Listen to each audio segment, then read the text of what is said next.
امروز میخوایم با یه تیر دو نشون بزنیم. هم یه آموزش خیلی خفن با شف آسترکی داریم و هم 40% تخفیف.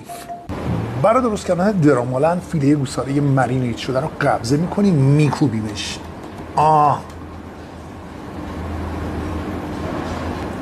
حالا دنبه رو قبضه برش میدیم، اونم میکوبیم میاد روی فیله ها. جانم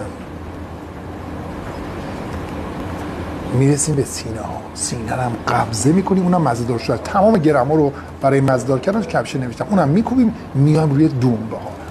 و حالا نوبت پنیر، اونم میاد روی سینه های مرغ و بعد گوشت چرخکره ترکیبی روی پنیرها و باز هم فیله گوساله مزه‌دار شده و کوبیده شده میاد رو همه اینها.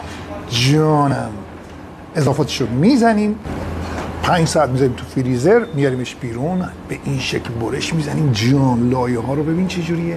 فلفل لومی هم یه خط میندازیم که موقع به سیخ کشیدن پاره نشه. بعد حالا یه درمیون با گوشت به سیخ میکشیم، یه رو منقل پخته بشه. تمام موارد مزه‌دار شدنم توی کپشن براتون نوشتم، اینم از پختنش. اینجا رستوران درامالند هست، فردوس شرق نبش گلستان شمالی. انواع غذای ایرانی و فرنگی داره و نوشیدنی سرد و گرم. پروژکتور برای نمایش فوتبال داره، سطح صندلی داره، موسیقی زنده هم داره.